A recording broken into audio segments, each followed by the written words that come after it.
but they can assume forms, including spacemen or solid objects like flying saucers or so on. That's why when they appear on the radar scope and a jet gets up there, they vanish right in front of the palace eye, because they're nothing but a spirit.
We'll start up here. In 1784, an act of God placed the Bavarian government in possession of evidence which proved the existence of the continuing Luciferian conspiracy. This explains the previous 9 pages, goes into it in detail. We don't have time to do it completely. Conspiracy. Adam Weishaupt, a Jesuit-trained professor of canon law, defected from Christianity and embraced the Luciferian ideology while teaching at Ingolstadt University. In 1770, the money lenders who had recently organized the House of Rothschild retained him to revise and modernize the age-old protocols designed to give the synagogue of Satan ultimate world domination, so they can impose the Luciferian ideology upon what remains of the human race after the final social cataclysm by use of satanic despotism. Weishaupt completed his task on May the 1st, 1776. It's a communist holiday, isn't it? May 1, 1776. The plan required the destruction of all existing governments and religions.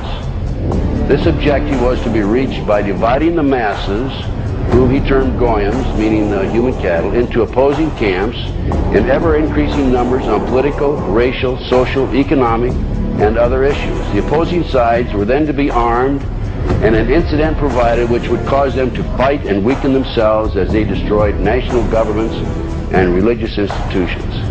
In 1776, Weishaupt organized the Illuminati to put the plot into execution. The word Illuminati is derived from Lucifer and means holders of the light. Using the lie that his objective was to bring about a one-world government, to enable men with proven mental ability to govern the world, he recruited about 2,000 followers.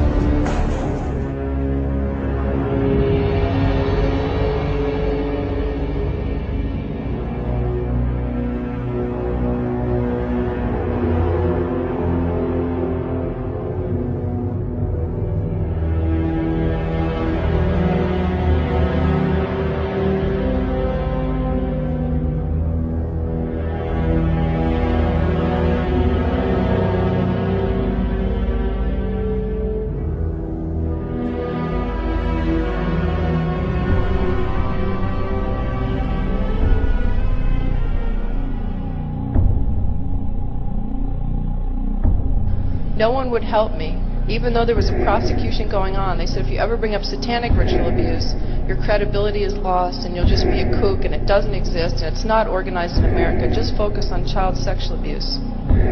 So I took my children to a child sexual abuse hospital, and while they were being treated, and I had legal custody of my children, and my husband and his lawyers and the judge found out my children were in an expert hospital. They confiscated my house, everything I've ever owned, from my baby pictures to my clothes. I walked away with literally the clothes we had on our backs. took my cars, my federal post office box mail, my income, my assets. I lost everything by taking my children to an expert on child abuse.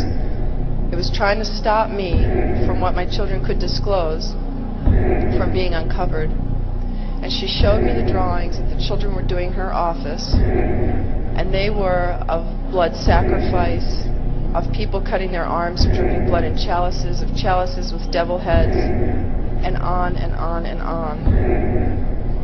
It includes group sex. It includes children being killed. And I remember I just felt like my guts were just punched out of my body. I did not know what to do. I didn't know where to go. I called every organization in the country asking for help, children's organizations. And no one wants to acknowledge satanic ritual abuse. His mom had taken him to protect him. And they were found. And I had been underground for 3 years, by the way. The mother and this little boy were found. The little boy was taken to a basement. He was crucified alive. First he was skinned. Belial, a mighty king created next after Lucifer, appears in the form of a beautiful angel seated in a chariot of fire and speaking with a pleasant voice. He fell first amongst the superior angels who went before Michael and other heavenly angels. He distributes preferences of senatorships, causes favors of friends and foes, and gives excellent families familiar. He must have offering and sacrifices made to him. Excellent. Number 15, create industrial depression and financial panic, unemployment, hunger, shortage of food. Use this to control the masses or the mobs, and use the mob to wipe out all those who dare to stand in the way. Well, I'll tell you right now, every expert I've talked to is talking about food shortage. And it's coming, I'm convinced. Number 17, expound the value of systematic deception. Use high-sounding slogans and phrases and advocate lavish promises to the masses, even though they cannot be kept. Lampe, Missouri was a place where I heard George Bush and Bill Clinton talking. From the point of view I had, they certainly were friends, and they didn't recognize any party lines between them. That's something for the, a smoke and mirrors illusion for the public. It's not something they adhere to because they had exactly the same agenda, and that was for bringing in this New World Order.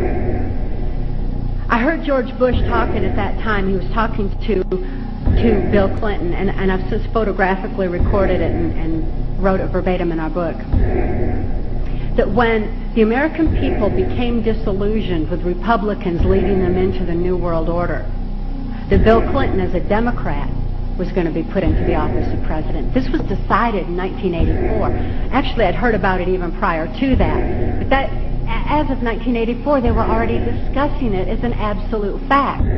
Number 20, establish huge monopolies toward world government control. We're seeing that today, the huge monopolies. Number 21, use high taxes and unfair competition to bring about economic ruin by controlling raw materials, organize agitation among the workers, and subsidizing competitors. GATT, NAFTA. Number 22, build up armaments with police and soldiers sufficient to protect our interests.